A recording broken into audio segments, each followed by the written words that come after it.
Hey guys, so in a recent video, I was talking about how a version of you exists that not only has all the things that you want, but that feels much more natural to you than whatever identity you've been existing in for however long you've been, alive or whatever feels natural to you now, which can be such a weird concept to grasp. Like, you're used to being your identity with your bag of strengths and weaknesses and your successes and failures, and that's what feels natural to you right now. But what I was saying in this video is that you could have a version of yourself that is in many ways opposite of what you are now. Like, for example, if you're unmotivated and undisciplined, you may find that there's a version of yourself that is extremely motivated and extremely disciplined that feels way more natural. Like, they both feel natural. I'm speaking from personal experience.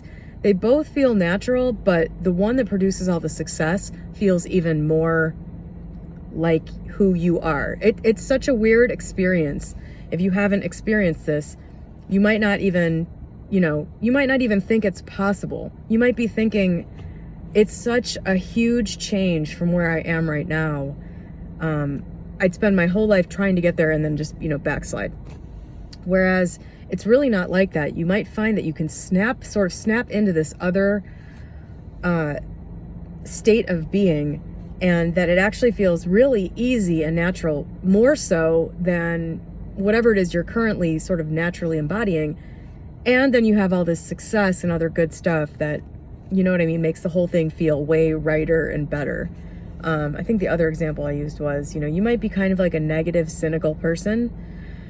And you might find that actually what feels even better and more natural to you is being like an enthusiastic motivator type of person. And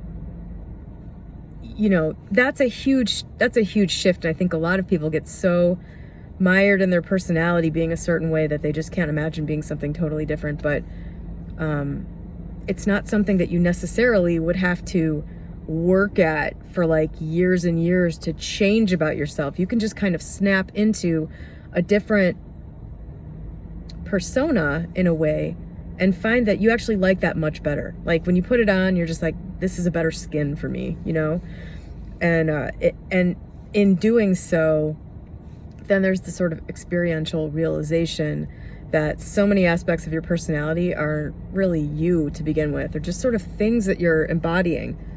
And so if you've never experienced a side of yourself that is like very successful or happy or peaceful or something like that, that doesn't mean by any stretch that it doesn't exist. And I think a lot of people have this idea like there is some major effort required to change into some other person, when actually there might just be a perfect sort of persona you can step right into right now. Like, for myself, it took me a while to become disciplined, but I found that I sort of snapped into a I can do it type of personality. Like, I'm a very capable person. I sort of snapped out of the I need help, I'm ineffective and kind of like vulnerable. I found that I just sort of like leapt into a different type of persona with that, which, over the years has produced a lot of outer effects. I can't imagine ever going back to that type of feeling about myself. And now I have a lot to back it up, so it feels like really, supported by the outer conditions. So that's a nice side benefit.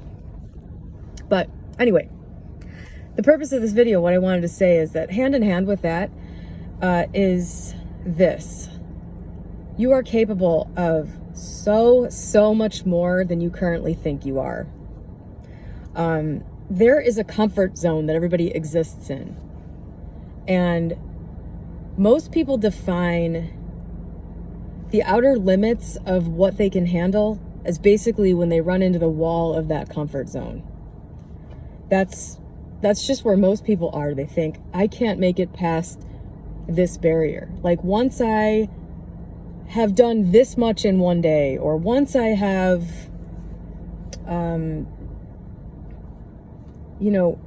reached this point with myself mentally, that's as far as I can go. And, anything that needs to change or happen needs to happen within that limit. I don't know if that made any sense. To put it a different way, I guess, people think that they can only handle so much discomfort. This is a big thing with manifesting. This is a big thing in this whole community. I don't see this talked about very much. It's sort of purported that things that this is a way to instantly become comfortable and stay that way. You'll have to think about whether or not that's been your experience. I just think that is not what this is about. It's actually going way outside your comfort zone to be something that you haven't been before, and to stay there.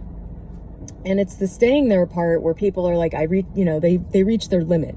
They're just, you hit your comfort zone with spending time existing in a different way. And you think, I can't, this is too much. I got to go back to what I know, essentially. I can't, continue to push on. This is why everybody, I think, fails. I've talked about this here. This is another way of saying persisting is key. But you are capable of persisting in the discomfort for eons, longer than you think you are or that you're willing to, for most people, myself included.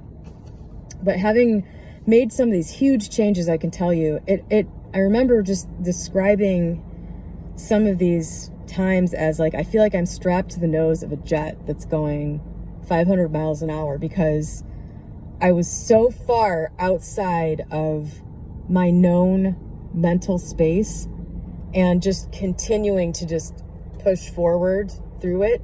It just felt like I was flying off into the unknown. And that is so terrifying, but that is a part of some of these changes that people are trying to make. It was for me. It has been for me in the past about multiple different things.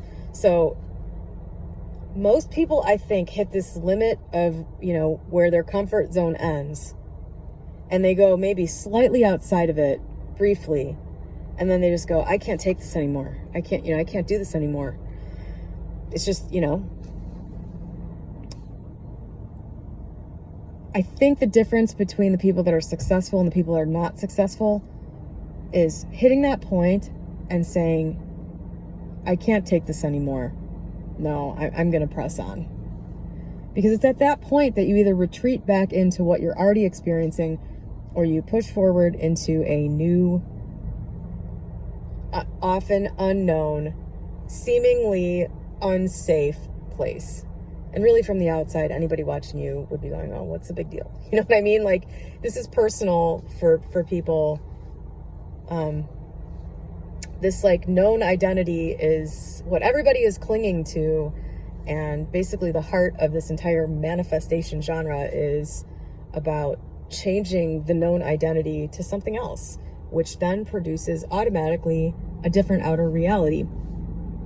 I don't know. I wanted to say that people have a defined idea of where, how far they can go. And that defined idea is a complete illusion. It's just an idea. You could go so far beyond where you think your limit is for things, so far beyond it. The defined limit is like 10% of what you are actually capable of. When you say my breaking point is at this point, I can only take this much, I can only do this much. You are actually capable of 10 times more than that.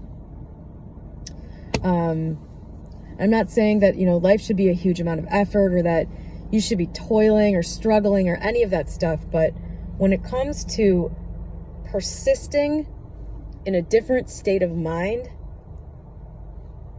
that's where the effort is. And that is the point at which that breaking point, that defined breaking point, is the point at which you have to stop and just get real that you're not actually at your breaking point. You're at the limit. You're at your comfort point. You're at the point of going past your comfort level. And that is required for many changes in my experience. So I just wanted to say that. And I'll leave that there. Have a great day.